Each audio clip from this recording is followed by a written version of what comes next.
실무적인 기사 작성 능력은 새저리에서 다 배웠다고 해도 과언이 아닌 것 같습니다. 부산 CBS 사회부에서 일하고 있는 새저리 식기 박진홍입니다.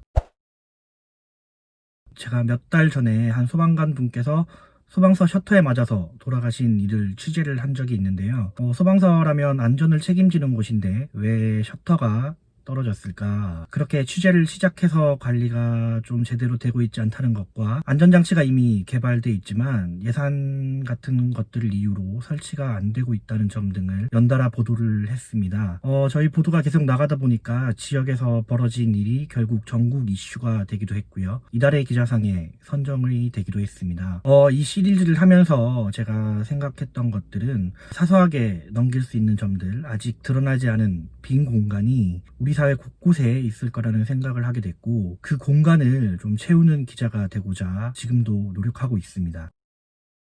기자에게 필수적이라고 할 수 있는 실무적인 기사 작성 능력은 새저리에서 다 배웠다고 해도 과언이 아닌 것 같습니다. 특히 저희 CBS는 기자 한 사람이 라디오 뉴스 기사와 노컷 뉴스를 동시에 작성을 해야 되기 때문에 두 가지 형식의 기사 작성 능력을 빨리 갖추는 게 필수적입니다. 저는 새저리에서 취재 보도론과 방송 리포팅 수업을 들으면서 두 가지 형식의 기사 작성법을 배웠고, 단비 뉴스 활동을 통해서 실습했기 때문에 입사 이후에 크게 당황하지 않고 기사를 작성할 수 있었습니다.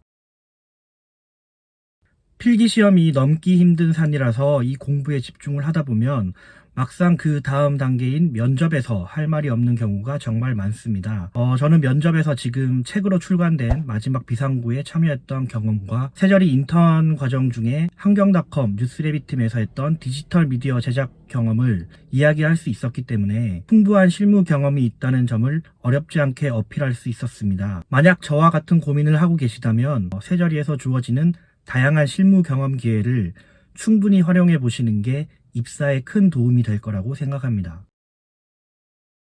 아직 제가 주니어 기자라서 좌충우돌 좀 어려운 점도 많고 고민 상담이 필요한 경우도 있는데, 현직에 나와 있는 새저리에서 만난 선후배들 그리고 선생님들과 지금도 활발히 연락하면서 이런 점들을 털어놓고 조언도 구하고 서로 힘을 얻고 있습니다. 그래서 앞으로 긴 시간 동안 언론인으로 살아가실 생각이시라면은 새저리에서 훌륭한 동료 언론인들을 만날 기회를 꼭 잡아보시라는 말씀을 드리고 싶습니다.